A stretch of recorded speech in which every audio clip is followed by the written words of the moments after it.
Welcome, everyone. This is Splash University. My name's Deontay, And I'm Mikey. and we're just going to jump right on into it. We covered the Golden State Warriors, future Golden State Valkyrie podcast as well. Going to be tapping into the WNBA once the season starts. Probably talking about it a little earlier after the NCAA tournament and then going into draft night. But yeah, that's just a little preview. Let's jump on in to talk Warriors. So the Warriors are currently on their fifth straight win, 10th straight win with Jimmy Butler. They're 37-28, 9 games above 900, and have a previous high watermark of the season, 12-3 in November. So yeah, the Warriors are on a roll right now. They're still the sixth seed. But Mikey, how you feeling about the Warriors team post All Star break?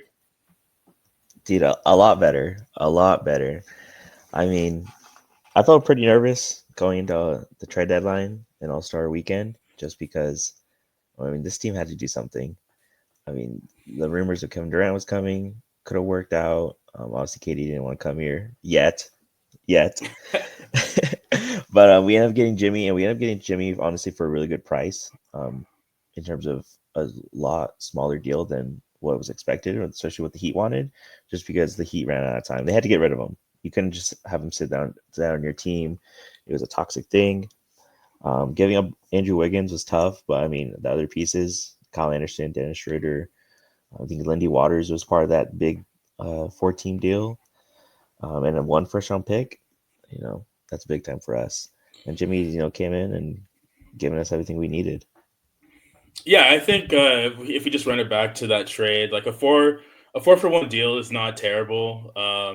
I mean, giving up Andrew Wiggins is tough. In all honesty, is not the biggest Wiggins guy, but he did play a big role in that 21-22 championship like run, and he's the reason why we won a championship. So Warriors legend always, but Jimmy Butler, I think, gives the team like added confidence. I think that this team really needed. Just because like when things get tough, like Jimmy Butler is going to bound to get fouled, and it also allows Pods and Moody to like play in a role that they're definitely going to excel in instead of asking more out of them than what they're capable of in their like early career. Um, and it's going to be interesting when Kaminga comes back and see what he looks like with that.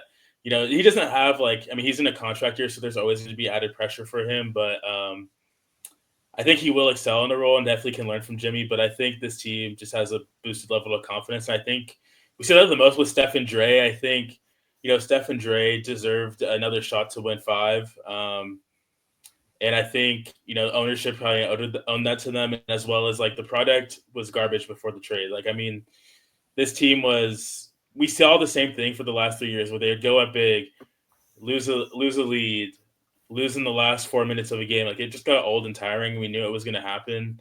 So shaking up was nice. I mean, Steph and Dre have looked amazing. I mean, as far as I believe, but like, how do you think about how they look at with the Jimmy addition?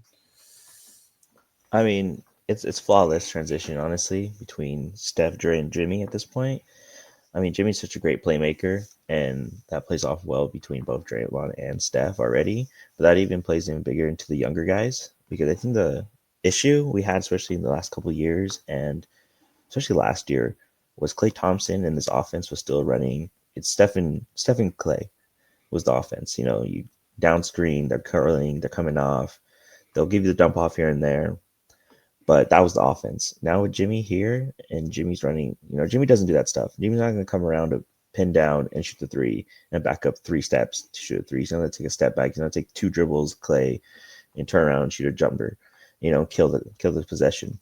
He's going to get guys involved. He wants to get guys involved. Honestly, Jimmy's for a good stretch of this winning streak is not scoring a lot. He's not.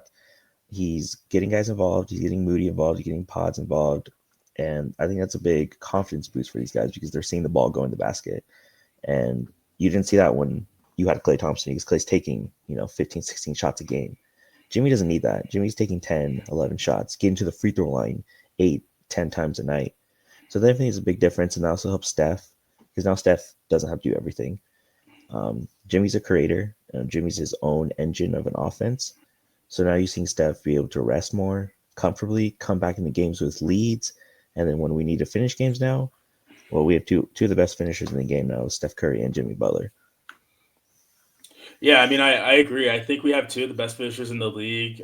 Steph, for his age, is still ridiculous. It's kind of uh, the conversation with him needs to change a little bit in terms of his like longevity of career. But those are the last, those are the two players on my team that I would want to take the last shot when given, especially going into the playoffs.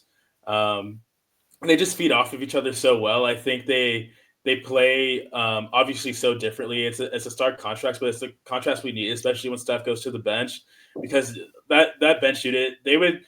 I noticed at times they would get kind of sporadic before Jimmy was there. You'd have Buddy, Pods, and Moody just look kind of unsettled, rushing shots, not getting good looks. And now they're all doing those things. They're getting good looks. They have patience. Jimmy's moving the ball, getting them involved, and their confidence has boosted immensely.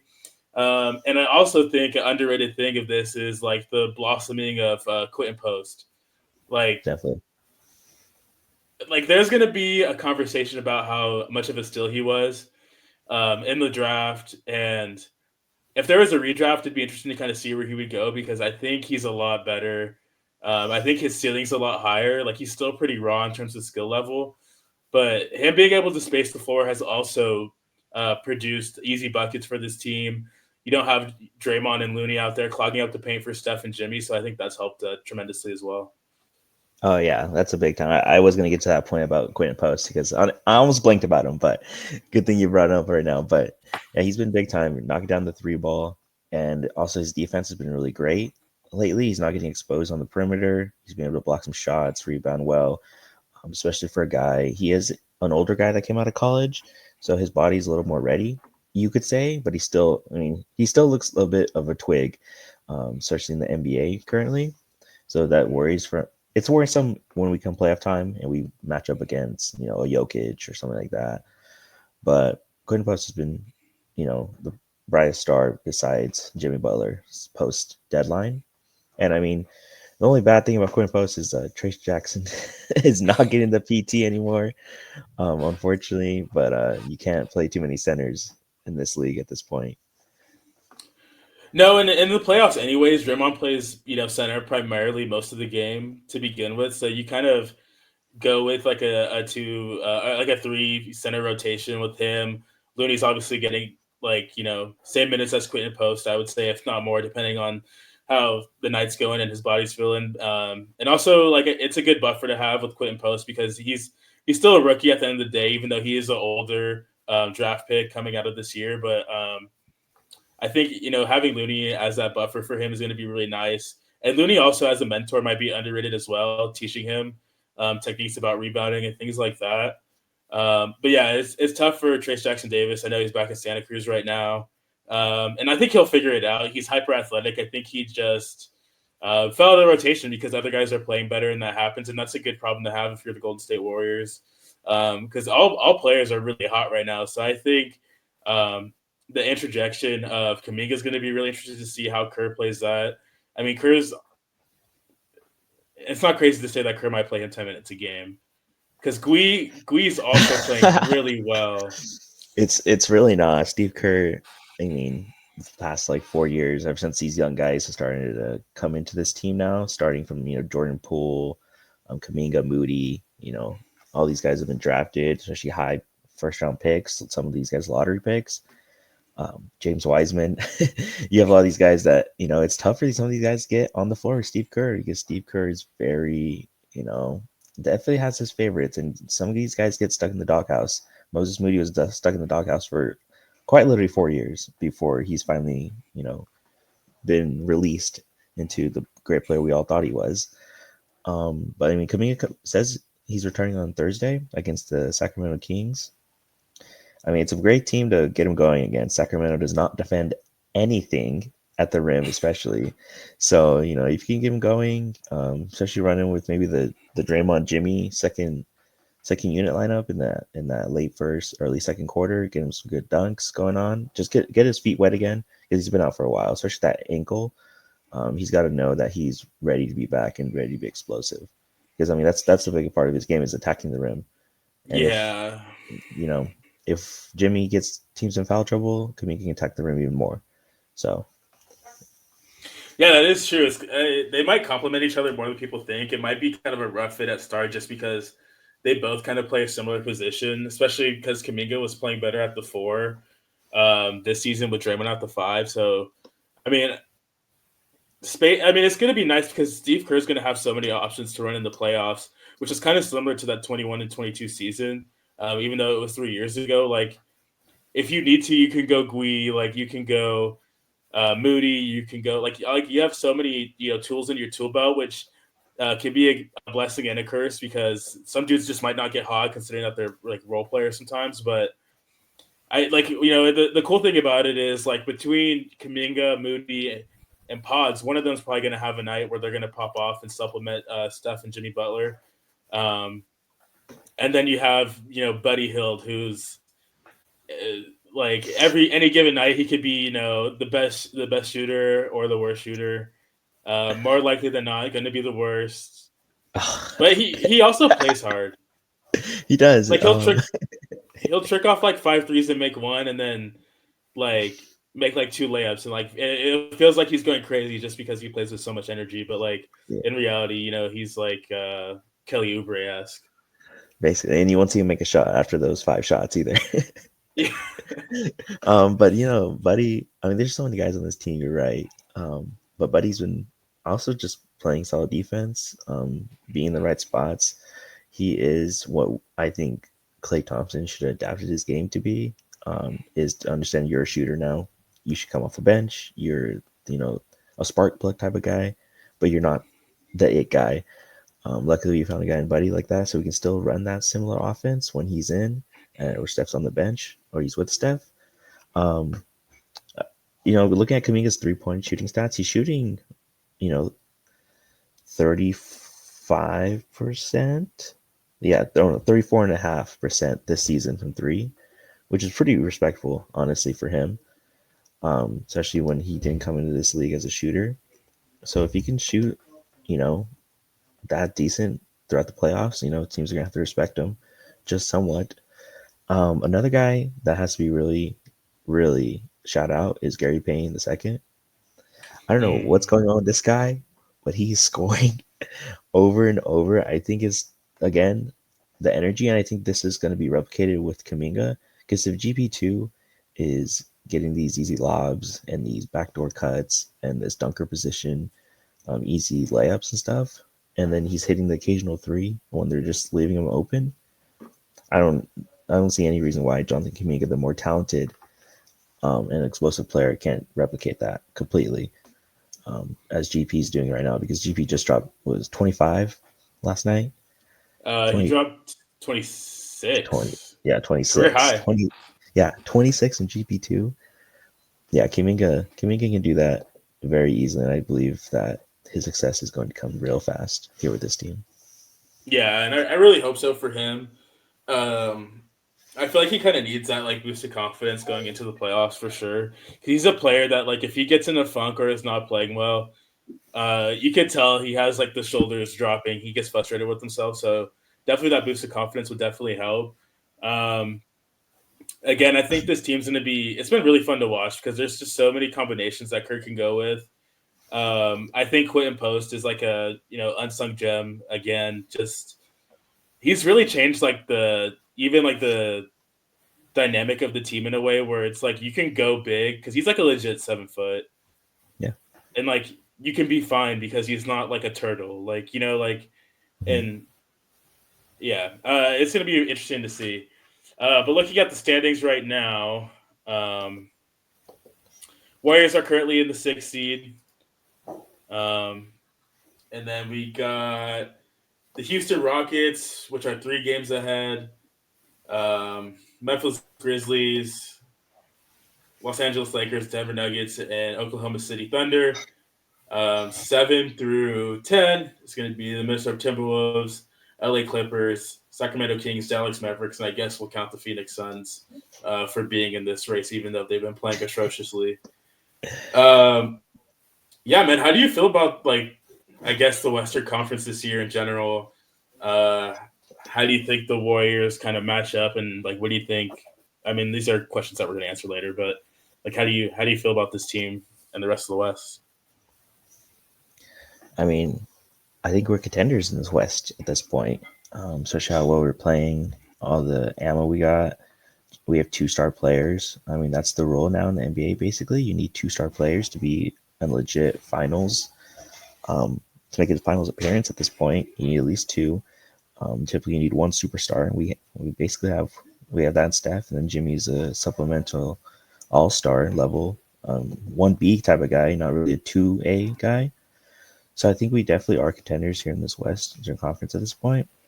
I mean, looking at where we're at, sitting at 6, I really do believe we can get to 4 or 5.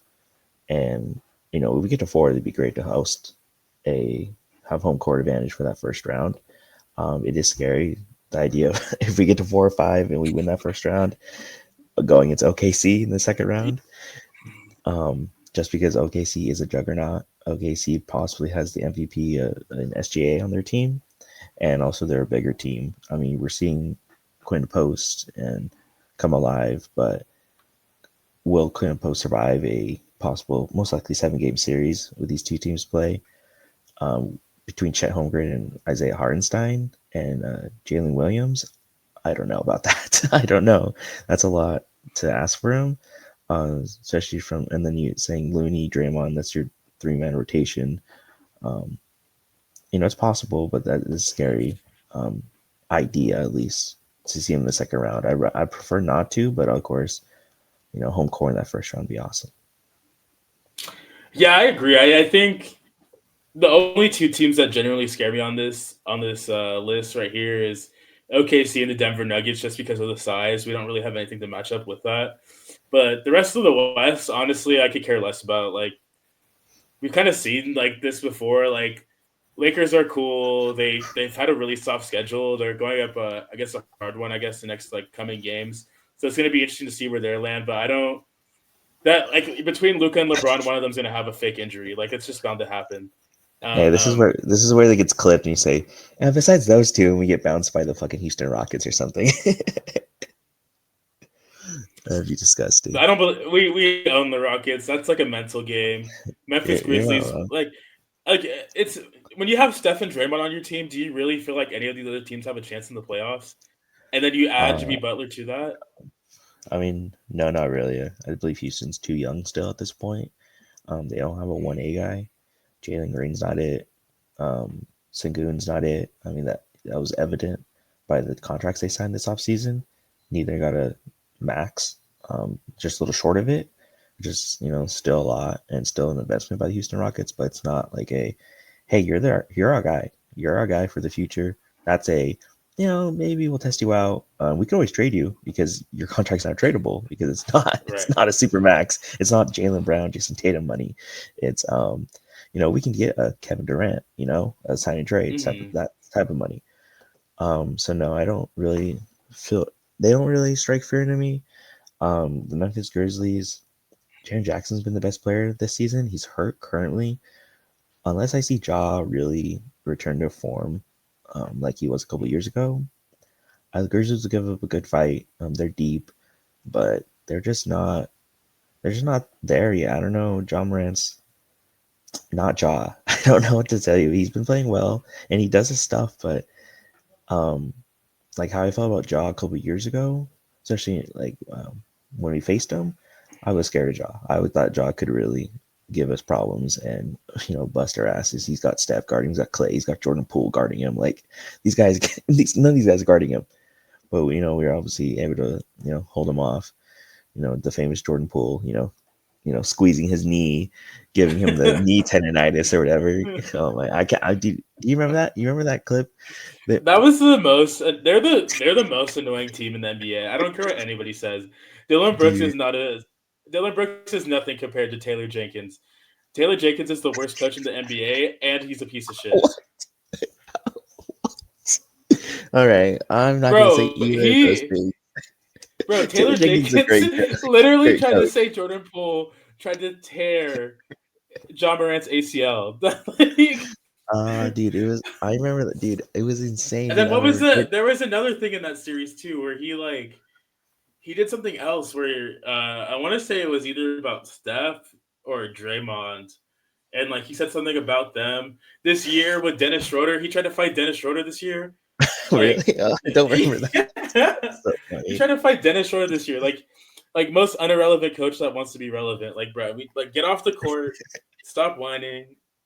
Ugh, Hey man, he's the Taylor same age Jenkins, as bro. most of these guys, man. He's like late 30s or something. He can Yeah, pass but he's him. not a YN. He's like a crybaby. Like it's the worst thing ever. Oh man, bro, he's a good coach, man. But and then the Mm, Lakers. I mean the Lakers. LeBron's great and Luca. They're both gonna put up numbers, do their thing. Austin Reeves will bust our butts one random game because that's what he does. But at the end of the day, Luka Doncic is a liability on defense. Too much.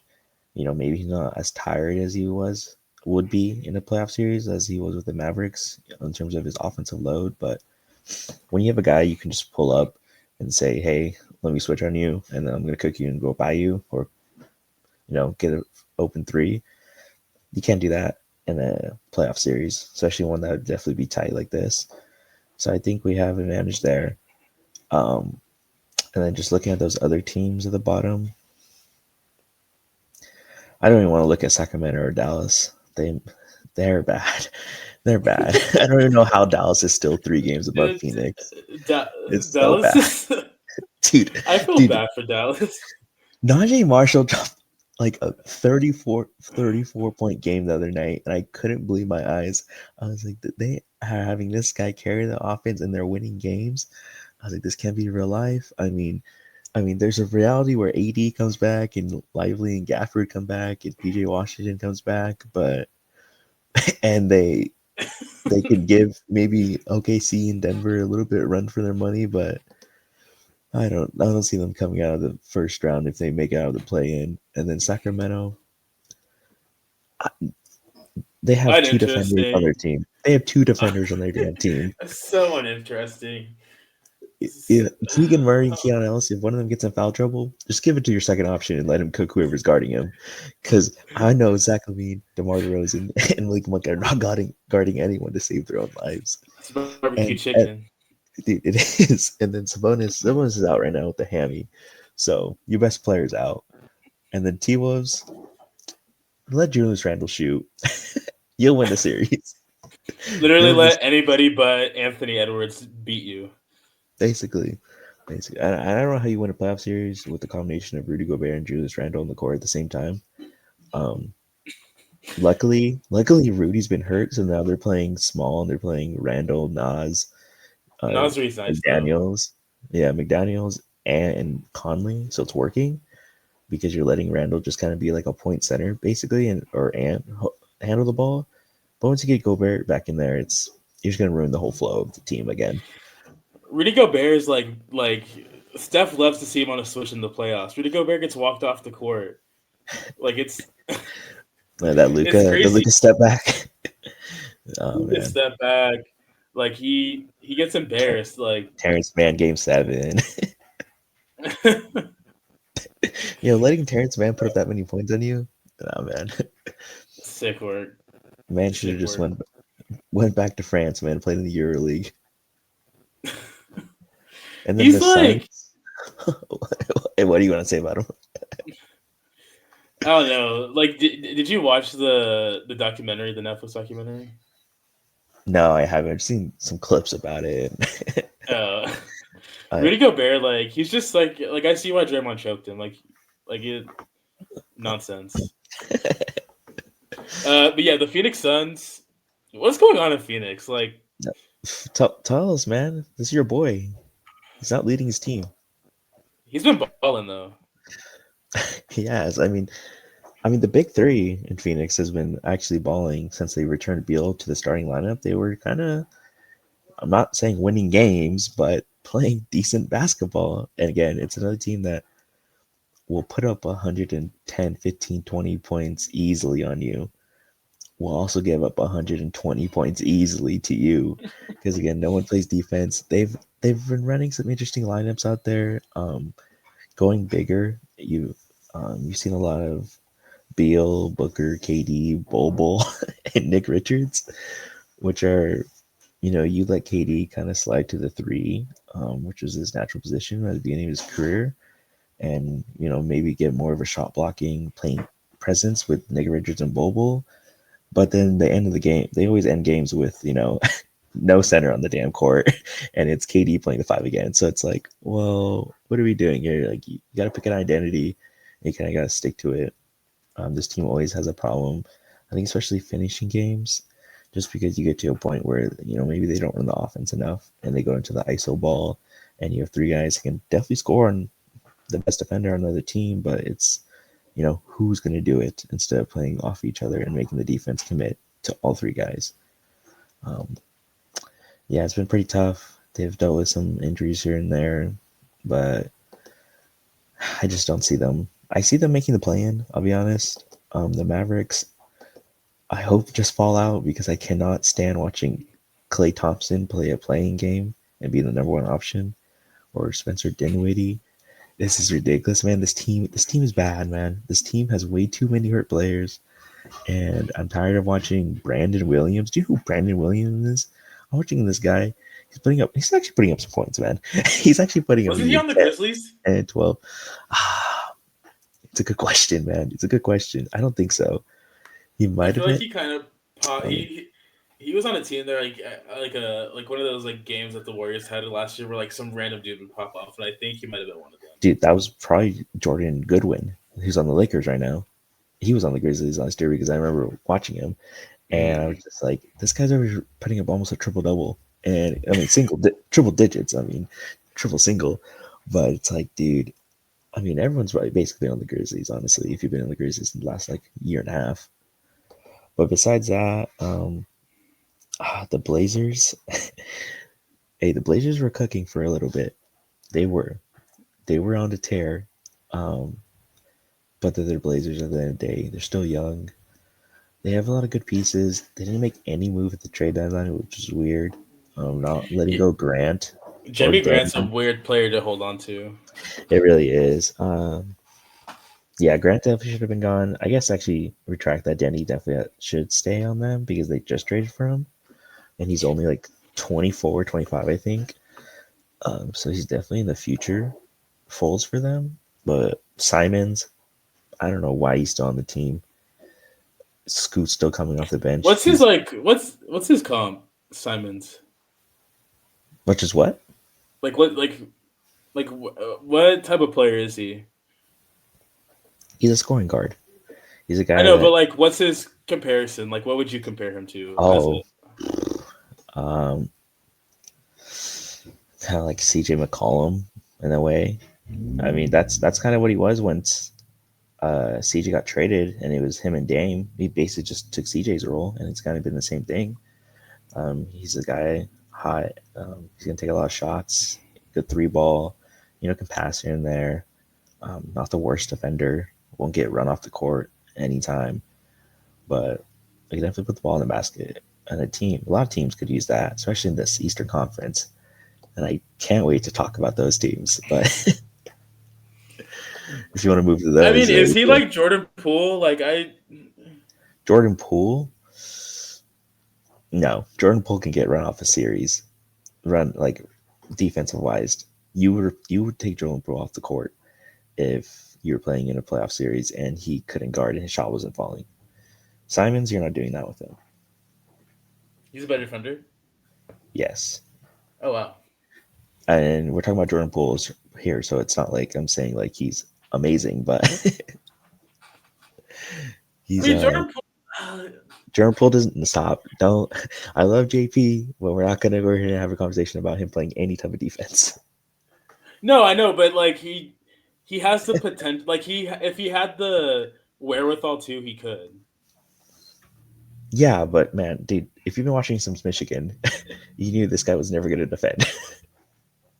Going into the Eastern Conference, in the first place, we got the Cleveland Cavaliers, Boston Celtics, New York Knicks, Milwaukee Bucks, Indiana Pacers, Atlanta Hawks, Orlando Magic, Miami Heat, and the Chicago Bulls. We're not going to talk the rest of the East. It's a waste of time. What? Come on, man. They deserve it. Hey, man, we might have skipped the The last two. 76ers deserve nothing. Oh, dude, no. The 76ers deserve everything that's coming to them right now. No, no, they deserve actually, actually, yeah. Those three bottom teams deserve nothing. I do want to talk about the Raptors, maybe, but yeah, let's Okay. get into the East here. I mean, dude, the Cavs shock of the season. They got to be right. I Yeah. mean, I did not see them coming. And they're not just like good, they're kind of dominant. definitely, they're back on another winning streak. I think tonight they extended to 15 or 16. I Hmm. think that's Oh what yeah, they're on. it's Yeah, 15 right here. 15. 15 it says, yeah. That's insane. That's the second or third, double digit winning streak they've had this season. Yeah, I believe so. The FAE is going to crack probably 65, 66 wins this season. It's Um, a lot of wins. it is. As you get to close that 70 mark, I mean, that's Yeah. impressive. Um, but they've just been doing it. I mean, it's the same team. And realistically, it's the same exact team that we've seen the last couple of years. You just seen Evan Mobley take a jump, be that offensive punch that the Cavs have been waiting for. He's definitely, I think, elevated himself to being that second guy. Darius Garland's still there. He's really awesome. An all star again this year. But, the plan for the Cavs to ever be this good and be a legit threat in the East was always for Evan Mobley to reach his even close to his potential.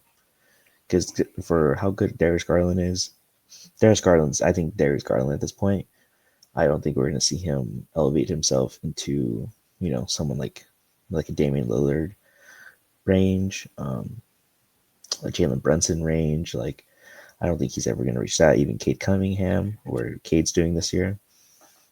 Do you think he plays his role just really well? Like I think like it I think Darius Garland could do I think he can produce better numbers, but I think he's comfortable with taking a lesser role and being, kind of like third option, kind of like manager of the game and like letting, Donovan Mitchell and Evan Mobley get their licks before he does. Oh yeah, definitely. I definitely think he understands his role, and I think that's is probably definitely plays a part into why Mobley has elevated his game and is playing better, especially on the offensive end. Um, Darius Garland's a big proponent of that. Him being a true point guard, you don't honestly you don't see a lot of those guys being true point guards. He is kind of pass first, and he definitely can put up buckets in a hurry when he needs to, and when the Cavs ask him to.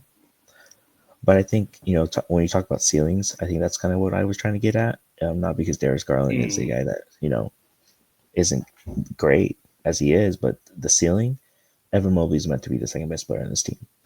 Eventually the best player on this team. Another 2-3 years once Mitchell gets a little older. But I mean, this team is working out, and I think the biggest things is definitely the DeAndre Hunter accusation. Whoa. um, Hey yo, I know. I almost said that word wrong, man. Whew, sorry, DeAndre Hunter. acquisition. Yeah, accusation. Sheesh, man. Hey, man. I had both words in my head right now for some reason. I saw them both, and I was like, oh, crap. Um, I think it's a big deal because the Hawks, I mean, they traded Karis LeVert and Georges Niang, who were two key role pieces for them for the last couple of years. And those guys, they were playing good basketball. But DeAndre Hunter definitely gives them something else on the wing over, the Isaac Okoros, the Max Struces of the world that they have, who Hmm. are, straight up just 3-and-D guys. DeAndre Hunter can come off the bench and give you 20, dude. And I mean, Karis LeVert kind of He's was like that, nice. but yeah, Karis LeVert was kind of like that, but Karis LeVert, I don't think was guarding enough either. And Georges Niang Mm-mm. was big body Niang. Yeah. you know, he could sit in the corner and grab a couple of rebounds, technical foul here and there. Be a little bit of an enforcer, give the team a little grit and grind. But If he's your enforcer, though. hey, man, I wouldn't want to see Georges Niang in an alleyway. Okay, I don't know. But I think the other guy is Ty Jerome, having that secondary ball Nice. handling. Yeah, I think he's been awesome this year for them. I think most improvement player conversations nice. That I agree. you have a guy that comes off the bench and is a natural point guard. The guy that's going to run your offense. He's never sped up. He's kind of in his own lane. He'll do his own stuff, and you can trust him with the ball, and you can trust him to be that one guard with there, and you can trust him also to hit 3-point shot, which Ty Jerome really didn't do that early on, and that's why he Mm. kind of bounced around. We saw him in Golden State for a little bit, and he was awesome here. Honestly, wish we Yeah, kept him over. I mean, contract wise, it wouldn't work out, but he was nice for us, and he's a really good player. yeah, definitely. I mean, glad he found a home in Cleveland and a team that's really using him and understanding how to use him. I mean, the biggest component of why he's in Cleveland is because of their head coach Kenny Atkinson Yeah. and what he's really done. And I think that's, I guess, even more important is the new head coach, the new offensive ideas, and just a new fresh start for Cleveland because with JB Hmm. Bickerstaff, definitely just in a rut. Definitely they were just stuck in terms of where they could go and where they were at with just that relationship. Yeah, Kenny's a really good coach too. I think he is kind of underrated. Um, I think he brought new life into the Warriors team when he was over here to a certain extent with the offensive looks we're doing because Steve Kerr loves backdoor screens, split cuts. He likes the guards moving, and we don't really see the I would guess like more traditional now, like the pick and roll game that's like highly in it. And I think the cool thing about it is Steve this year has kind of integrated both, and that's the development for him. But the key influence of that was Kenny Atkinson, and I think he's a coach that's an underrated like offensive mastermind. He could have honestly probably coach of the year so far, right? Oh, easily, easily. I Yeah. mean, you can't give it back to Dane Hall of the Thunder just because he won it last year. They never do that.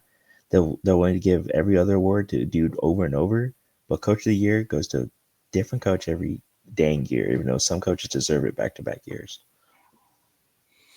Yeah, I agree. Boston Celtics. I mean, it's the same team as last year. They're actually really good. I think my favorite to come out of the East still. Oh, seriously? Do you think so? Uh, I think they're doing the like we won a championship last year, kind of lollygag into the playoffs, but they need to turn it up soon. I mean, that's kind of like their biggest thing. I mean, yeah, I definitely agree. I mean, it's still a great team. I mean, last 10, they're 8-2. It's crazy on a 5 game winning streak right now themselves. They're at 47 wins. Easily are going to get to, 50, 53, 55 probably, maybe even 60 if they really want to start turning it on. Um, I think the biggest thing is they have to get healthy. Christoph Porzingis is missing, a good amount of time again, here and there with injuries. You see guys like Drew Holiday's been out recently, banged up. Tatum and Brown every like 3 or 4 games. You'll see them one of them miss a game. Derek White's kind of the most consistent guy so far. But even when a guy's out, 2 or 3 guys are out, they're still winning. It's Yeah. disgusting. You watch Payne Pritchard, Derek White put up 40 each against the Blazers a couple of nights ago. You gotta be kidding me. What are you supposed to do? It's insane what some of those guys do. They beat up on Philly a couple of nights ago. Yeah, Tatum that was Tatum bad. Tatum put up like 35 or something, but Tatum was Hmm. really the only guy that played that game. And you have you guys like Sam Hauser and Pritchard himself and Jordan Walsh and all these other random bench guys they have who are just Good balling. role players. Yeah, they're definitely that team has a lot of confidence in itself, in the shots they take, in their system, and Coach Missoula is dude's a psycho. Come on, that's all you can say. He's all about basketball, and in a city like Boston where the Celtics are, big deal, big thing to the NBA. It's a perfect guy to have at the helm. So yeah, the Celtics are definitely a threat. I mean, live by the three, die by the three. It's kind of the Celtics motto. It's how they Yeah. ran through the playoffs last year, and won the finals last year. So it's kind of up to how well they shoot, and if a team like the Cleveland the Cavs can really hang in there and take those punches. Because the thing is, Yeah, yeah, I mean, I think where the Celtics struggle is kind of like where the when Jason Tatum and Jalen Brown have to be decision makers. Like when they're not in a situation, like they're very good, like catch and shoot, catch, moving on, like going to the rim. They're very like multifaceted in that way. But I guess like when they have to get other people open and be creators, that's when they have a difficulty. I mean, I think that's why there's a key success in like some of the Warriors games that they have is they run them off the line and make them have to pass the ball, be a decision maker, and that's where they struggle. I mean, when they're hot, and you can't really do anything to stop that. We've seen that a couple times and as well, and I think, I mean, in a 6 game series, I don't know if I'd take them or Cleveland. Like Cleveland's also the same way because like Donovan Mitchell hasn't really like he has crazy playoff performances, but have they resulted in him winning a series and going to like a finals or things like that? hey man, hey man, leave Donovan out of this, man. It's not his fault. He's not fault that bubble year or those other Utah years when Rudy Gobert's the second best player and Joe Ingles is, the second best scorer on the damn team. Joe Ingles was nice though. He was. I mean, it's definitely. I mean, the biggest thing about a possible Celtic Cav Eastern Conference Finals matchup is that the Cavs can take the punches, and if they can't, then the Celtics are just going to steamroll them. Honestly, because when the Celtics start rolling, it can feel like there's nothing you can do. But I do think a couple, maybe 2 weeks now, they played each other. Um, national televised game. Celtics went up crazy big in that first quarter, and the Cavs just kept fighting back, slowly chipping away the lead, and they ended up winning that game after being down like 20, I think, in the first quarter. So it was definitely a good, example of how they can chip back and still be sturdy. But of course, that was a half healthy Boston team. So Yeah. what does a full healthy Boston team look like when you're facing them for 4 quarters instead of just playing, a couple of the guys? Brown and Tatum both played in that game though, and Derek White, but you're missing Drew Holiday, Porzingis, and it becomes a whole nother monster and a whole nother situation in terms of especially defensively when you're facing them, how you handle those guys and how you can get back into a game. I think the Knicks might have a better chance at beating Boston than. That's funny. I don't trust the Knicks at all. What about the Knicks? Look, man, the Knicks. I mean, the Knicks before. Actually, no, they lost that game. The Knicks. I think there's a stat. The Knicks are 0-9 against all the top 2 seeds in both conferences. They haven't beat the Cavs, the Celtics, the Thunder, or the Lakers all season long. And a lot of these games, they're getting blown out. Like, it's bad. They're bad. They're getting their butts beat. Maybe the stats look okay because Tom Thibodeau refuses to let these damn starters rest, even when they're down 15 with 3 minutes left. Cat's out a lot. Cat's out a lot. He's on my fantasy team. He's out a lot. Yeah, dude. Yeah, he's been out recently. Yeah, I mean, most of the time it's been a thumb issue. He kind of hurt his, I think it was his right thumb. A couple weeks ago, right after All-Star break. Yeah. So it's kind of been an ongoing issue, especially on his shooting hand. But something about that team, I just don't think they're deep enough. I think when you get into this playoffs and say the Knicks, where they're at right now, they're a 3 seed. They, could possibly have to go through both Boston and Cleveland to get into the finals, or or at least one of them before you reach the conference finals. And that's a lot when you're playing, 6 guys, 7 guys, 5 guys, 100%, 40 plus minutes. So I don't know how a team does that. Especially last year, we saw them break down. Yeah, I just think that Jalen Brunson manages the game really well. And that like Like I think in the playoffs he doesn't work as hard as he is in the regular season. Like in terms of like the energy that he's expending throughout the game. Like first and fourth quarter, he like keeps it to like they're within reach, and then like end of the third, early fourth, he starts going kind of crazy. Yeah, definitely. That's true. I've been seeing that a lot from him in terms of turning it on in that fourth quarter when he's need the most. But I mean, teams aren't going to let Jalen Brunson beat them in the fourth quarter. It's going to be Mikal Bridges. It's going to be OG. It's going to be Josh Hart. Like you're even Cat too. You're going to ask Cat to really take on these matchups. And honestly, even when you look at these matchups for Cat, they are not good. It's either Mobley or Allen. It's Porzingis and Horford. Like, I mean, Porzingis and Horford. I mean, if Porzingis is healthy, Al Horford's old. dude, Al Horford can still guard. I don't know how. The man is 38. Please let him rest. He still goes, man. I don't know, dude. He still can move around on the perimeter decent enough. His jumper goes in way too often. That ugly thing. But It's hey, the man. worst when it goes in the playoffs. Yeah, always in the playoffs. Yeah, he does go Always kind in of the bananas. How do you feel about the Bucks? Man, dude, I want to bleed the Bucks so badly. I do. I do. I just, I don't know, dude. Doc Rivers is your head coach. That's a real tough thing to get over sometimes. Is how Doc adjusts, in a series. I mean, he's cursed at this point. How many blown leads does this man have? It's not like when that stuff happens, it's funny to say you're cursed, to say you have bad luck, but it becomes a skill issue at this point, a coaching issue. Like there's a reason why your team blows 3-1 leads. There's a reason why you get yourself in that situation because you're just not adjusting. You're not a good enough coach to make the adjustments when you need them.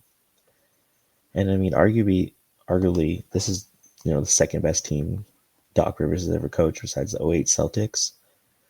So it's like that team was good enough to don't talk about Lob City. I, that Lob City team was good, but I don't know if he did as much coaching as Chris Paul did. You're not wrong, but still, those Lob City teams, ended up failing over and over. So, Yeah, I mean, my trigger with them is just like that the series before the Warriors won the championship where we kind of flailed out to them. Like they were good, like they just like. I mean, it's a Doc Rivers coach team. Like after that Celtics team, you don't really expect them to go far. I mean, exactly. I mean, and look at all the shortcomings in Philadelphia. I mean, you had all those talented guys, Embiid, MVP season, Maxi, on the rise of stardom, and you just couldn't figure it out. It's very disappointing, especially in that first round last year against New York. New York was a very good team, and the power of friendship, really helped them. But it gets to a point where you have all these star players. You're such a veteran coach. You played in this league. You should be able to really beat some of these teams and really figure out a game plan and figure out how to best utilize these guys and get them going. It just feels like Doc Rivers just doesn't do that time in and time out. And you have playoff risers and Giannis and Dame on your team, but it gets to a point where how much can they do on the court? Imagine how well they play No before. Bobby Portis. Yeah, he'll be back right before the end of the regular season, I believe. Brett's nice though. Bobby Portis is like the most underrated Roman. I think like he's like not the top six man of like 6 man, but like you think he's a top 5 6 man in the NBA? Oh yeah, definitely, easily, Okay, definitely. just want to get that out there. Yeah, and then I mean, just looking at this possible playoff picture, I mean this is brutal for Milwaukee. If you play the Pacers in the first round, That's not a good matchup. it's not again. I mean, Yeah, just tonight, the Pacers won on a very very incredible play by Tyrese Halliburton. a 4-point play that Giannis fouled him on. But this Pacers team kind of had the Bucks number, basically all last season. And they played in the playoffs last year. Of course, Giannis was hurt for the majority of it. I actually think all of it. I don't think Giannis played in a single game in the playoff series last year, if I remember that properly. Especially not the back end of that series. No, he didn't play the back end. I think he might have tried to play the first game or something like that. Yeah. But this is a brutal series that you don't want to play because this team is going to run. And you're old. You don't want to be running. Yeah, you don't want to be running. And also, just like lengthwise, they kind of match up with them. I think Hallie's a better player than Dame right now. Go ahead, no, you say it. You say it, man. I think Halliburton's better than Dame right now in terms of just like production. Like Dame's, like yeah, the Dame time shit's cool, but like he hasn't ever got out of the first or second round. Yeah. That's. I mean, yeah. Hasn't made the conference finals. Remember? Was that the year we weren't in it? No. Oh no, they went crazy that one. It was like the 2017 year, right? No, 2019 actually, the Raptor Warrior year, because they beat the Nuggets in 7, and then they beat the Thunder when Dame hit that shot over PG, and they played the Nuggets and beat them in 7, and then they played us and we beat them in like 5. And we beat them in 5. Yeah. Also, like that was the weak Western Conference year. It was. I think because the real conference finals was when we played the Rockets the series before them, and that's when 18, 17. That's when KD actually hurt his Achilles, right? He didn't play that Portland series. I think early on in that series he hurt it. Yeah, so because he beat you without KD. Yeah, that's bad for Dame, but the thing about the Pacers is, and also the Pacers, that matchup is actually pretty bad for the Bucks. I saw tonight the Pacers rolled out a pretty big lineup to kind of neutralize the Bucks in terms of helping to stop Giannis at the rim. At one point, they had it was Hallie, Andrew Nemard, Siakam, Thomas Bryant, and Miles Turner out there. I think that's what they started the second half with tonight. And I mean, it's actually a very deadly lineup just because all 5 guys can shoot. Thomas Bryant and Miles can both spread out and hit the 3. And then you have 2 guys that are both over 7 foot. Siakam, 6'10", lengthy. Nemard is a great defender, and obviously Halliburton's the engine. That's a really long lineup. It is. It's very, very, very dangerous in terms of what you can do against the Bucks, because now you have guys that can sit at the rim and stop Giannis, and also allows a guy like Miles Turner and Siakam not to get into foul trouble, because you have Thomas Bryant has a high chance of taking some of those fouls. That's just okay because he's a bench piece. So then we got Detroit Pistons. Honestly, kind of rooting for them a little bit in like a weird way. Like they're a cool story. I fuck with Cade. Cade's a good player. He's actually really good, and I think he's kind of shut the doubters up. I mean, was he a sophomore last year? He was a sophomore last year. No. Cade coming in sophomore? No, Cade is the 2021 class, same as Kuminga. He just got his rookie extension. Oh, he's got the max. Shit. Yeah, he's 2021. This is his 4th year. It should be his 4th year. So his 3rd year, and most people have slumps in their 3rd years. Like, it's kind of what I was getting at. 2nd or 3rd year, you kind of go, like, digress a little bit, because like some teams are actually game planning for you. They've seen you in the NBA, but he's adjusted very well. He's a really good player. Kind of sucks that he's in Detroit a little bit, but also too, I'm really happy for them because he's actually a franchise player now. And that team's a little interesting. They play with a lot of heart. Their defense is actually really fucking good. And I don't know, they're just kind of interesting to me. I love Isaiah Stewart. I think like in terms of competitiveness, like he's probably second to Draymond, and just like he's gonna do whatever it takes to win, and he might crash out for it. But But like this team's fun. I rock with it. Dennis Schroeder is like whatever to me, but like I still fuck with him a little bit because he was a Warrior. Yeah, I know. I definitely agree. I like this team a lot. Um, it's one of those youthful teams that is definitely kind of putting it together, and it's definitely gonna be a threat in the next couple of years. Cade is obviously the star that we all thought he was, first overall, all those years ago. But we also have, reliable vets like Tobias Harris, Malik Beasley, Tim Hardaway Jr. They're starting to really Mhm. help that team form into a real, serious team that can actually give a possible team like New York a run for its money.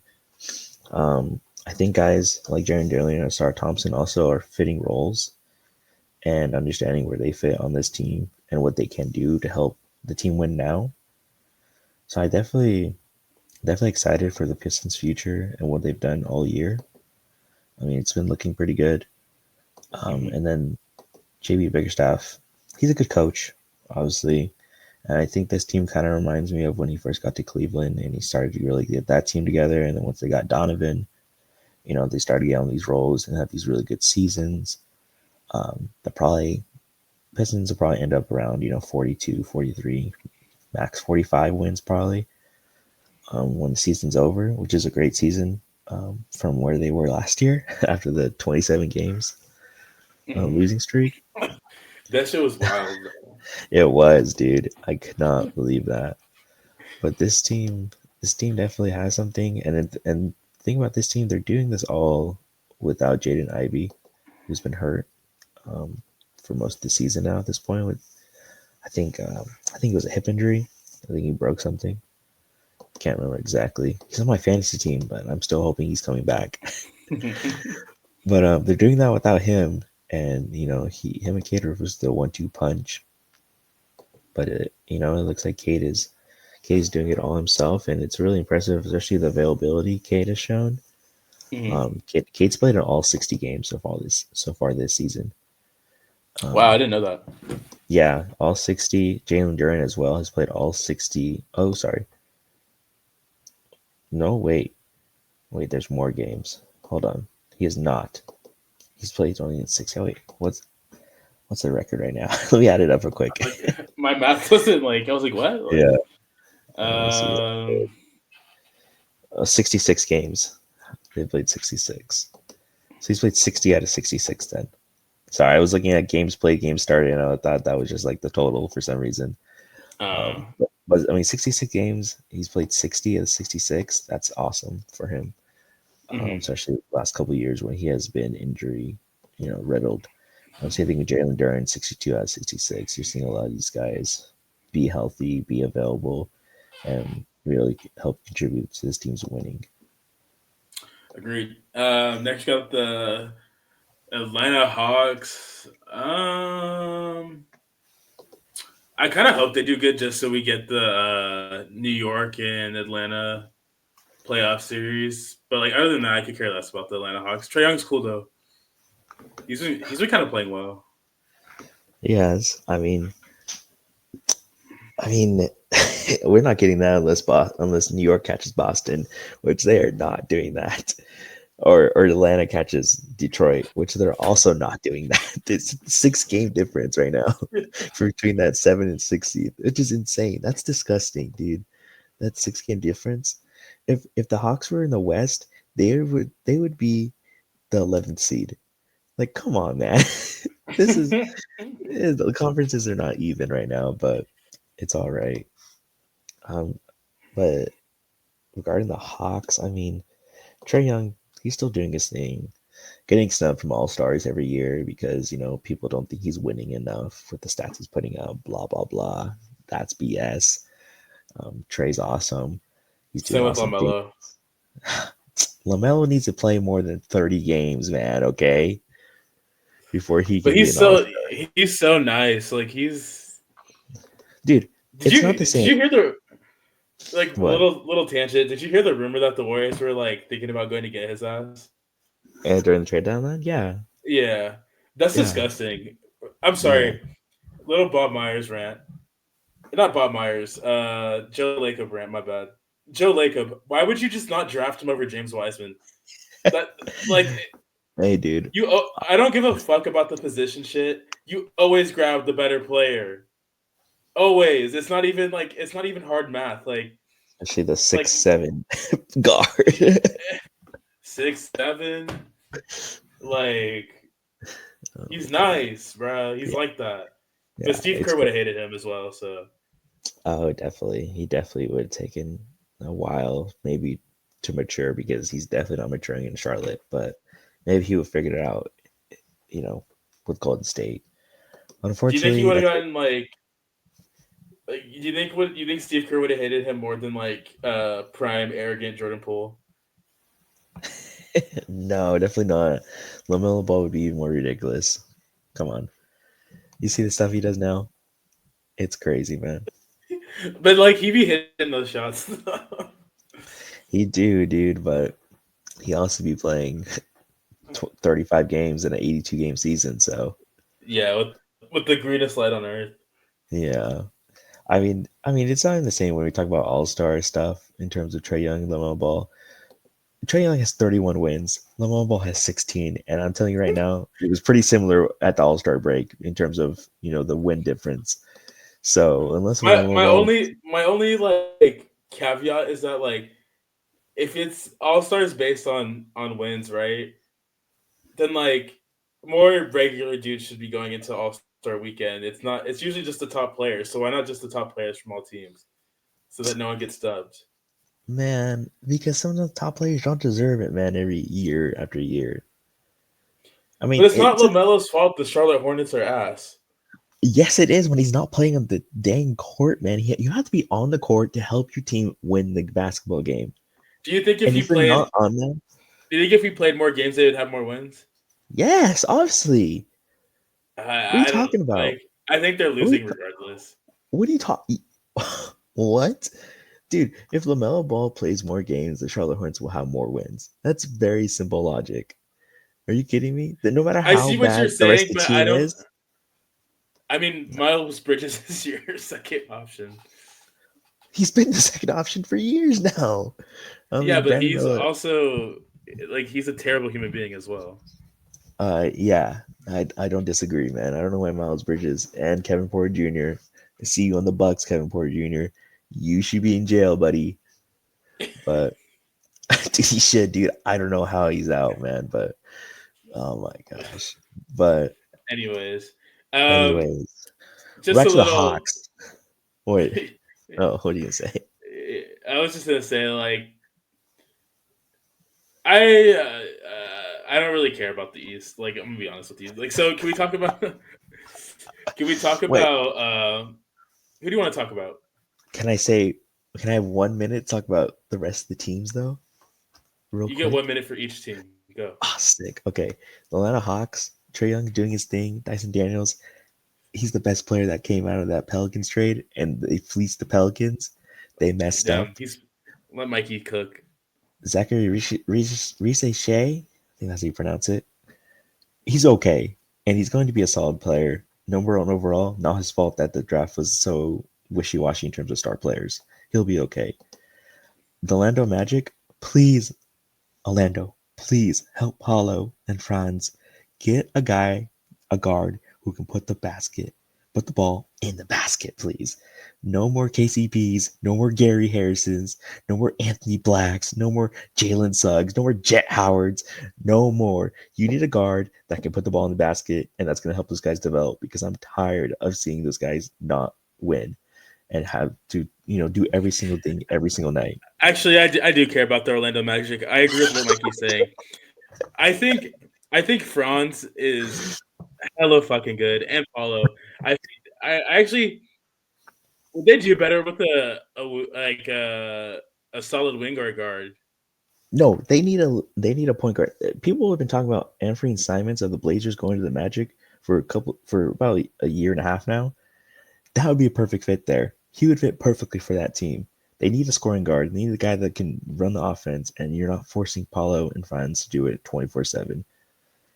It's ridiculous at this point. And also, Jalen Suggs is a two guard. He needs to slide his ass over, play defense, be Dyson Daniels to what Trey Young is doing. That's all you have to Is he do, shut down for Jalen the does. season?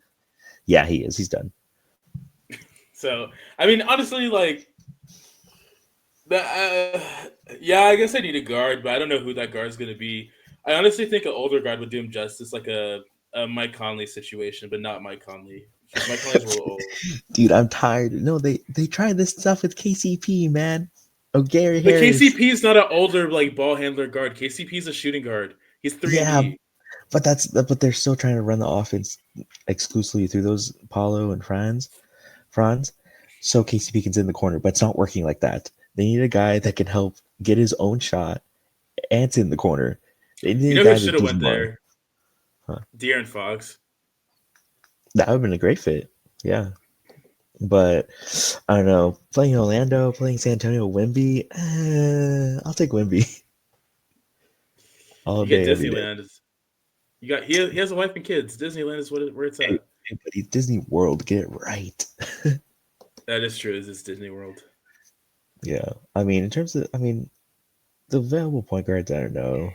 I can't think of guys top of my head right now, but I don't even know who's a free agent this year, to be honest with you. you know who would have been really good for them? Dennis Schroeder. Dennis Schroeder would have really helped this team. He would have. That man, did you see his like? Never mind. But like he That'd be a whole another video. I know exactly what you're talking about. he Hey, does man. get traded quite a bit. That's all I gotta see. Hey, So- man. Respect for Dennis Schroeder, okay? I stand with him. I like what he's saying. I But like the What? concept if you're not making hundreds of millions of dollars. $100 million to shoot a basketball. Hey, man, Yeah. it might be a little misguided, but his heart's in it, okay? Yeah, no, like the message Yeah. message understood, impact not well. My bank account, you didn't help it. Yeah, like yeah, okay, like Oh, he's man.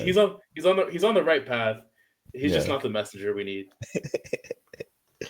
Basically, man. You have anything else to say about the Magic? No, but the Miami Heat, I want them to do well so bad. I actually think there's some cool players on the Miami Heat. I think Bam needs to get out of there. Bam is so good. Like Bam is hella good, bro. Like Bam is really good. I want to see Bam next to Draymond on some like crazy stuff, like defensively, bro. Sick. That'd be twisted. Like that. It would. Can we get a sign? Can we start a sign and trade? Like, I'm gonna start that motion that we should sign and trade for Bam. Okay, Bam makes way too much money. First of all, man. Okay. He's not. And Does he have a franchise tag? No, I'm pretty sure he signed an extension recently. Yeah, I'm but pretty sure. Kaminga can. Oh my! You want to sign trade Kaminga, of course. I mean, yeah, that could work, but I think they wouldn't have any more centers on their roster, so unfortunately, I don't think it's gonna go with them. Yeah, But I like Bam. Again, I'm always gonna root for Wiggins. Tyler Hero hasn't really like reached his potential yet, but like he's he still was an cool. all-star this year. Yeah, but that was the Eastern Conference, like here, like Wow, not Yeah. the East discount. No way we're talking about this in 2025, man. there's It is not always the East discount. 2016. This guy. Tyler, give Tyler Hero his flowers, man. He deserves them. He's been balling. 3-point He's champion nice. too, man. 3-point champ. Buddy Hield snubbed. Hey, buddy Hield sold. More like it. Sold He the was going crap out of crazy, that but then he contest. didn't do well. I know. How do you feel But, about the NBA this season as a whole, though? Like good product, quality, content. Before I answer that, though, I'm gonna give a shout out to the Chicago Bulls who are sitting here at the 10th seed because I want to say one thing about them. Josh Giddey, you are carrying my fantasy team right now. Shout out. Your right ankle better be okay, buddy, because I need you to win this. Hey, man, he's playing crazy right now.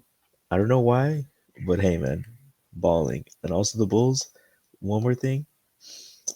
You're not losing enough. Stop being mediocre and just lose. You guys suck. You're never going to be good again if you don't lose enough. They should really be gunning for that Cooper Flag. Well, too bad. Pick. He's going to the Wizards. No, he's gonna be a Utah Jazz. I'm gonna be sick to my stomach, man, if I see Cooper Flag and we see 10 Utah Jazz televised games per year. That's disgusting. I don't need that. Hey, he is nice though, Cooper. Yeah, If he's playing honestly, great. if we didn't get Jimmy Butler, tank for Coop, Okay. full send. Oh my god, yeah, I'd Nah, wish. but the Warriors would do that shit and get like the seventh pick again. Oh, definitely. Easily. Oh, or get the second pick and then we'd pick like Cooper Flag and then our pick would come up and we'd pick like I don't know, RJ Davis from North Carolina who hasn't been good in 2 years. And then the next pick is, Ace Bailey. So, just Yeah. um but in terms of the NBA this year, like dude, it's a very widely discussed topic in terms of the product that the NBA is now releasing and the availability in terms of where you can watch games. Uh, and I like the NBA. I love the NBA. I like consuming basketball. I like watching any team, honestly, no matter how bad they are. Um, and I haven't had a problem with it this season, but I understand the issues with it. I understand local channels not having your local team and having to go to like a secondary streaming service now, or you have to illegal streaming service to watch your local team because cities aren't offering cable, or it's too expensive, or they're blacked out for some reason, and it's just making real difficult for the everyday normal consumer to watch your hometown team. And that's a big reason why NBA teams grow, is because you get the hometown people that are just coming home from their 9 to 5s wanting to watch their hometown team play a random game on a Wednesday. That's awesome. That's great. And you can do that casually, just in the background.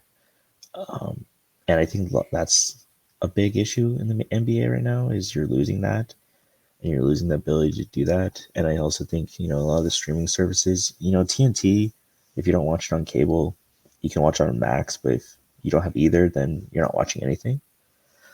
And if you don't have ESPN, same thing. You're not watching it on anything then.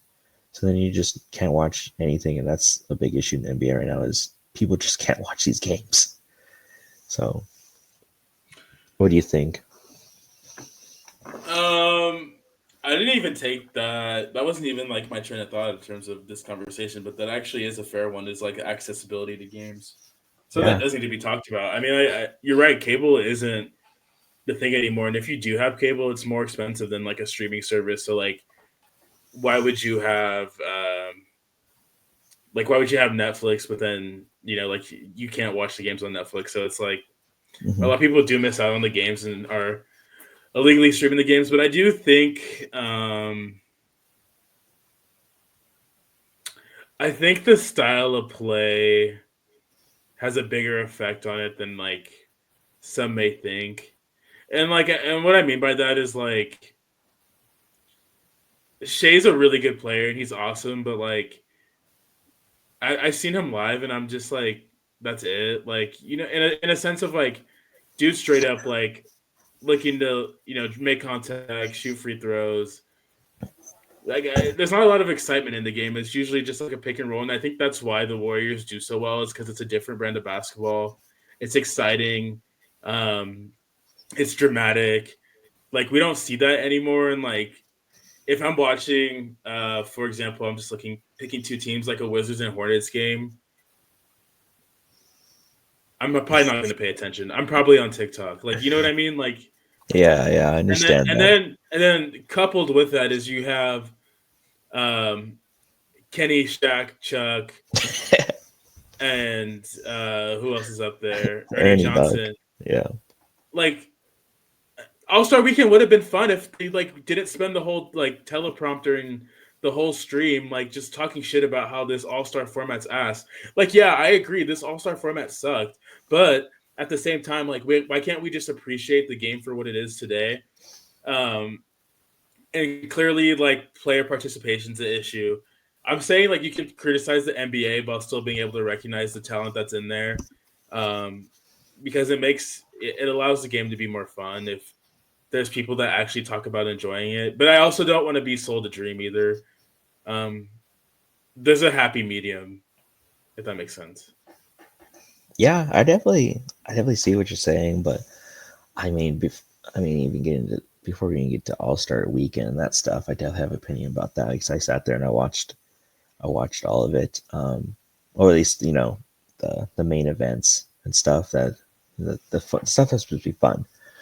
Um, I think the play styles are similar. Obviously, teams take more threes. You want to attack inside. You want to get to the free throw line. Teams all kind of follow that same you know kind of motivation in terms of how you want to run your offense and what kind of shots you want to give.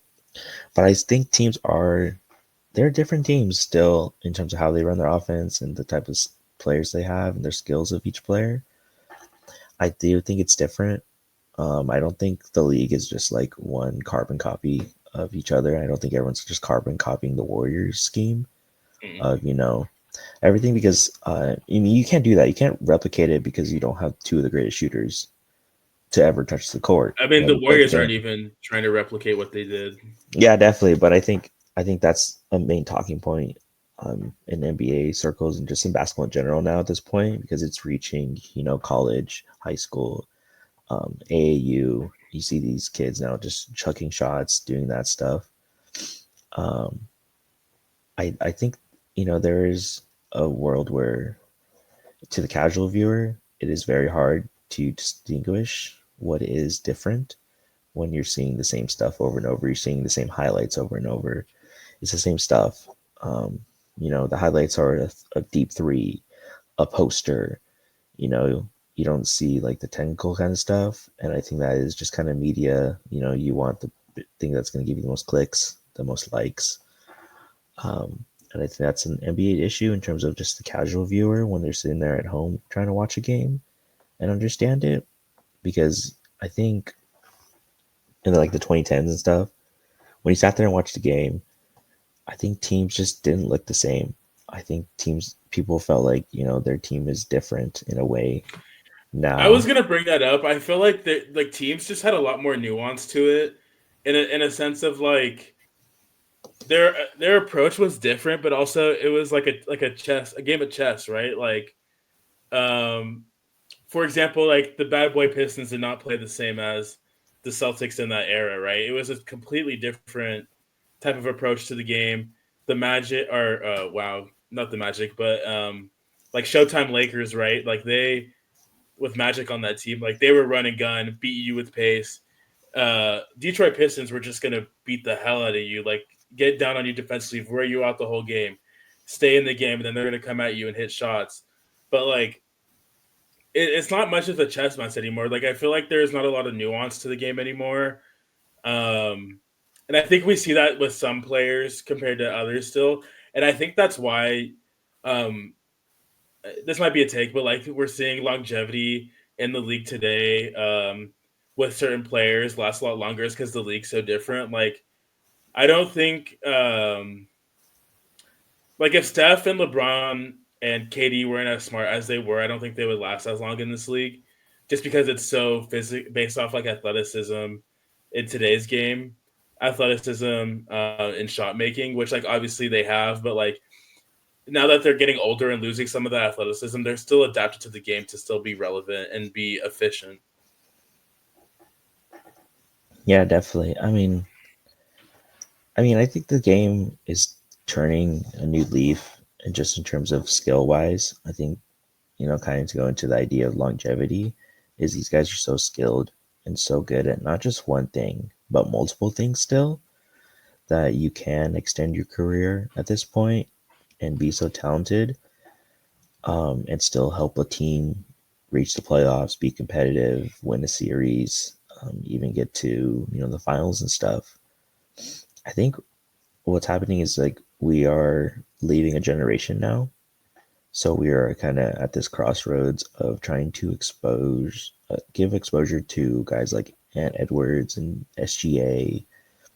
And when I think people look at them, they just kind of don't see like the this guy's different kind of factor. I think, at least from a casual viewer, because when you looked at Steph, when he rose his stardom, you saw the 3 pointer. You see KD, he's 7 foot with a smooth jumper, and he's just hitting these turnarounds, giving these block shots. And LeBron's obviously one of the greatest of all time. Um, and you're just not seeing that, and they got the proper exposure, especially as we moved from the 2000s guys, the Kobe's, the Duncans, the Shaqs. Like you were able to really identify who these guys were, how these guys played, and why they were superstars at that point. And also they got marketed really well. But at this point, it feels like we're not doing the same thing with SGA, Ant again. And I think it's going to start now with Wemby. I think Wemby's going to be able to push this new generation and new era of basketball, because Wemby's nothing we've ever seen at this point now. He's 7'3", 7'4", shoots the lights out of the ball. He can get 10 blocks in one game by himself. He's eventually going to get one of those, quadruple double games, 10 blocks, 10 points, 10 assists, 10 rebounds. It's going to happen eventually. And I think once that happens and Wemby kind of takes reins of the league in terms of being the face, you'll be able to see guys kind of filter in and kind of play like, be Wemby will be, Jordan or LeBron, and you'll see guys filter in and be, Bird, be Magic, be Kobe. You'll see a guy fill in and be Dirk, come and, test the king of the league and maybe take him down or not. So I think the league is really just holding too tight onto these older players, and it's really hurting the game at this point, because you're not giving these younger guys the proper exposure of who they're going to be and who's going to be, taking the league by storm at this point. Yeah, I mean, I agree to that to an extent, but like I still, and maybe this is nostalgia from being younger, right? Like, and like now that we're a little like, I don't want to call us old, but like we're in our Whoa, we're going old, buddy. we're in our early mid-20s, and like it. I feel like with guys like when you're younger, LeBron, Steph, and KD, Kobe, like they just felt so godlike compared to the other players in the league. And I think the league, and this is partly due to, but at the same time, Steph got it, so it's a little bit different. But like these dudes were also ridiculed in a way where I think a lot of dudes don't want that spotlight anymore as well, and the responsibility that it has with it. Um, I think Ant Edwards is probably the only one that truly does. Um, in his dog factor, but I think other dudes just don't. I can't say they don't love basketball, but I don't think they care about being as dominant because they know they got paid regardless.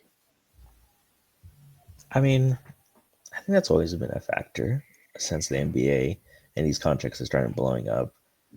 I mean, these guys get paid and they stop playing. I mean, some of these guys, I mean, it happens, but I think the truly great ones are going to show that because they truly love this sport and truly want to be the best.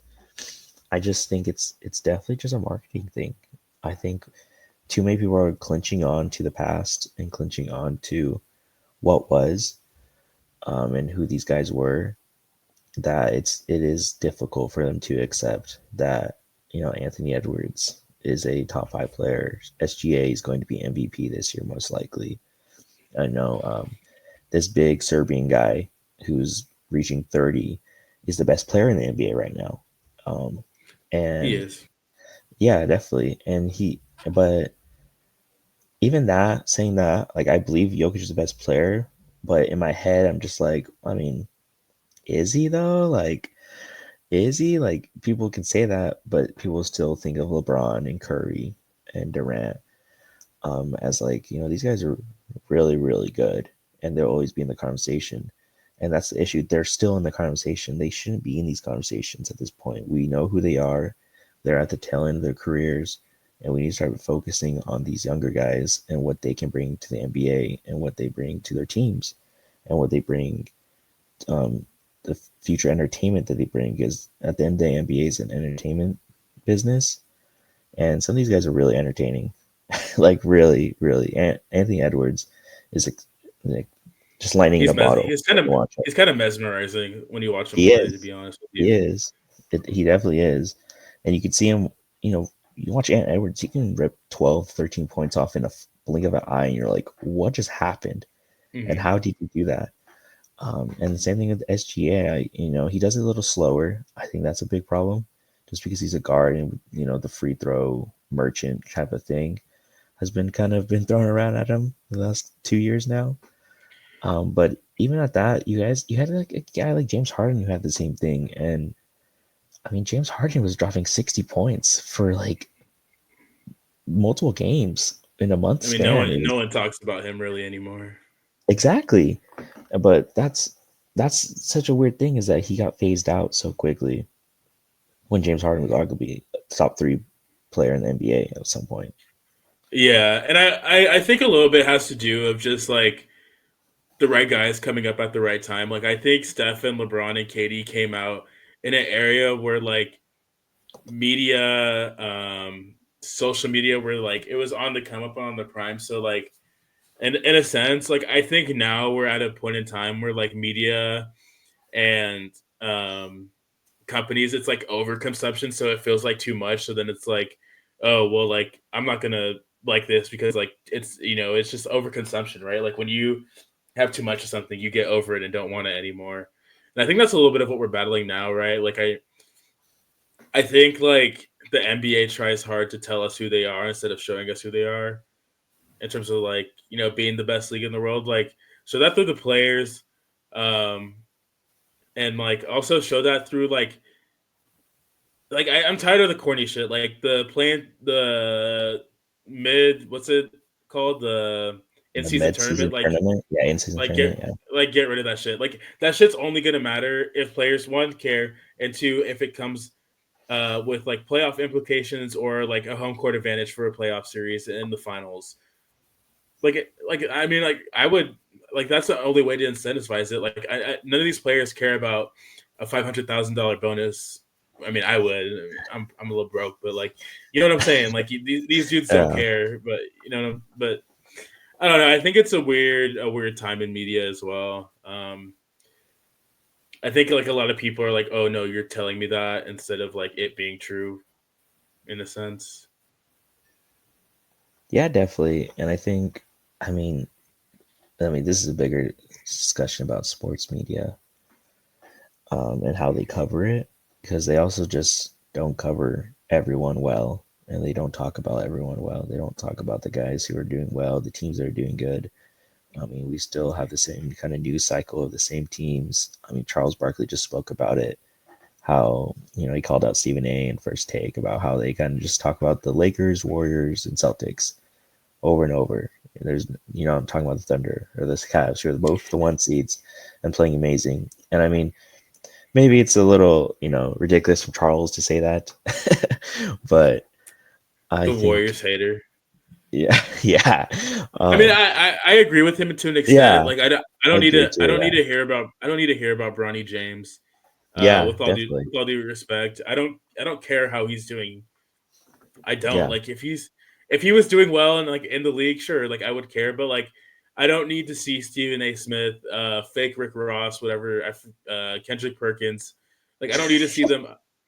I don't need to see them up there like talking about Bronny James. Like I don't care about their opinion. Like he's literally a like we don't talk about the 50-50 pick. Like stuff him in the G League, let him do his thing for a couple years. I don't care what LeBron thinks about Bronny James either. Like I'm tired of like seeing these arguments where like it doesn't matter. Let's talk about the content of the basketball and all these teams that are doing very well. All these teams who were never like expected to be doing this well, like the Detroit Pistons. hmm Some might say the Houston Rockets.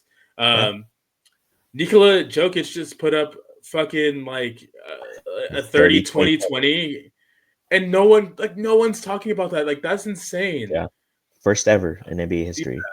But What? what we can't talk about is Steph Curry going crazy in these last couple of games. That's something that is reasonable. but I don't care about. I get a notification on my phone. I shit you not, every time Luca passes LeBron the ball to LeBron and he makes it. Any full court I'm not. pass? Yeah, I'm. yeah, I'm not kidding. Like yeah, yeah. it's I mean, disgusting. yeah, you got the Bleacher Report, House of Highlights, Overtime. They all post the same thing. Another bazooka pass or whatever, blah blah blah. Hail Mary pass from Luca to LeBron. What a dime! It's all the same stuff, and it's just easy likes. It's easy, interaction stuff like that. Um, I mean, yeah, definitely. I honestly, dude, I promise you, I really think if someone dropped 101 and broke Wilt's record, it'd only be in the news for one news cycle. Like I really think that at this point, because some guys be dropping 70 and 71. It's like, nah, they dropped 70 tonight. Next topic. It's like, bro, what? 70 points? I'm what shooting though. Like he Yeah, shot but 20 like, free throws. Like players do, like NBA niggas do that. Like that just happens. yeah, but I mean, overall, I do enjoy the NBA. I do enjoy watching different teams every night. I enjoy that 7 days a week. There's at least one game on basically every single Mhm. night. Um, and there is a way for me to watch it basically every single night, which is awesome. And I enjoyed it. I think this season is definitely going to be a good one once we reach playoff time. I just really hope, I don't know, some of these teams figure it out. Some of these teams lock in, and we start seeing these star players really elevate these teams into being serious um, contenders in a way, because some of these teams can give these higher seeds a run for the money if they legitimately, lock in and try, especially in the Western Conference. I mean, you're looking at, a possible Denver Nugget Minnesota Timberwolves first round matchup 2-7. That's scary. Are you kidding me? They just beat them in 7 in the semis last year. I mean, without Cat, of course, but you still have the main core of the team. The Nuggets haven't looked as good as they have in the past. So it's definitely a great series, and that's could be a big upset. You have even the Clippers playing the Thunder. I mean, playoff Kawhi, he's a thing. Um, I because don't believe in him anymore. all right, I do. I think he could resurrect himself and give the Thunder real problems. And I think heading to this last stretch of the season, last probably about a month now we have here the regular season. I'm getting excited. I am. I love playoff time, and also this is kind of a hot take, I think, or unpopular opinion, but I love the first round of the playoffs the most. I do That too. It's the that is the best. that is the best round. That is the best round. You have the most games. You have the most interesting matchups, I think, in terms of when it first starts, and because there's just so much that can happen in that first round, and Hmm. teams are filling themselves out. Sometimes it's the first time playoff experience for some teams, and that's definitely a different atmosphere and just like different environment for a lot of those guys once you reach that playoffs. So yeah, I definitely think that's the best time is that first round of playoffs. The semifinals missed me with that. I hate I it, don't care about the semifinals. Don't dude. care. It's so Uninteresting. dude, It's uninteresting basketball. dude, and sometimes it just sucks because sometimes this 1-5 matchup, the one seed's gonna blow them out in 4 games. Yeah. What was the point of them playing that first round? Like Hmm. what? It's ridiculous. And the conference finals are usually pretty solid, and then Well, and now it could be like. I mean, the only time the first round suck when it's like probably going to be like 110, unless it's the West and the teams are more interesting. But like on the East, like if I I watched in the mean, first round the Cavaliers play the Bulls. hey man, don't disrespect the Bulls, man. They'll get one. They'll get one. I'm calling it now. But yeah, no, you're right. That 1-8-2-7 in the East is pretty bad. But in terms of the West, like you're looking at some very legit teams that could definitely take Hmm. the series to 6 easily on both of those teams.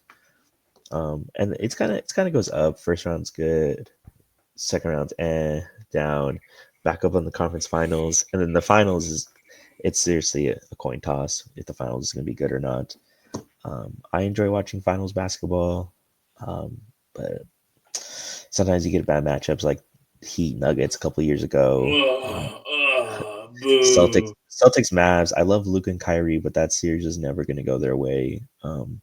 Yeah. You know, I think with Luca was like nursing a hammy, I believe, like that. yeah, see, Luke was banged up, and still dropping 30, but he's giving up 60 on the other end, so it doesn't matter. Hmm. Real quick, NCAA men's and women's favorites for March Madness. Give your men's. Dude, man, dude, this sucks. I want to say Cooper Flag and Duke, but I don't trust. I always say those high end players. I always pick them in my bracket, and they always end up screwing me, just like Zion and RJ Barrett did a couple years ago. Oh, a couple years ago. It's been like 8 now, I guess. But I'll never forget when they lost in like the round of like their Sweet 16 or something. I'm gonna go with Auburn. I'm going with Auburn, and if I had to pick a second team, man, I think I had to go with Duke. Auburn, Duke. I feel pretty confident about those guys. Okay. And for women, I'll sorry, go with your women's. USC. I'll give mine after. USC. That's all I'm Which gonna say. one? Women, USC. Like USC Southern California. Yes, Juju Watkins. Come on, dog.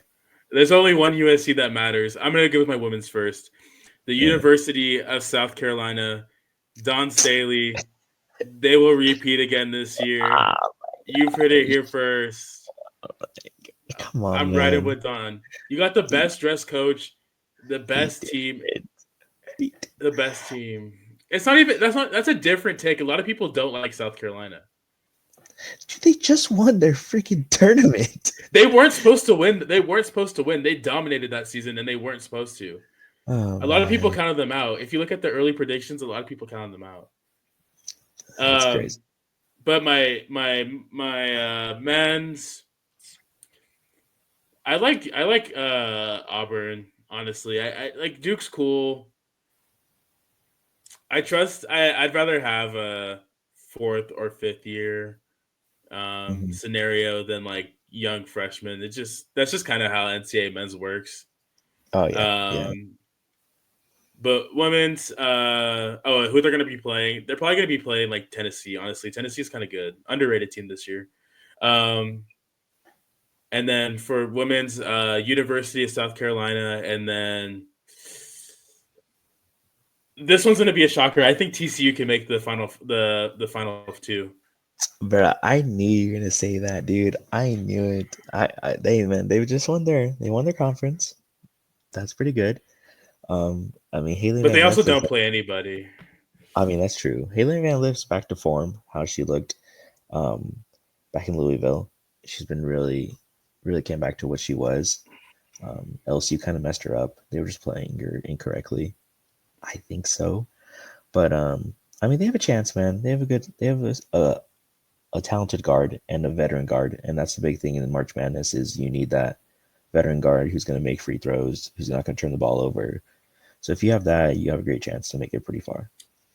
Who else could be there? I'm trying to think. I don't believe in UConn. Nah, I mean, it's a talented roster, man. is it talent? Oh, Sarah Strong's their best player. I think she's better than Paige. Damn. Skill wise, but not as advanced IQ wise, which is holding her back. But I think give her 4 years with Gino, she will be. Give anybody 4 years of Gino and become a freaking monster. So I Yeah. believe you. I mean, yeah. All right. That will round it up today. Thank you guys for tuning in and listening. We'll see you next time. Peace out.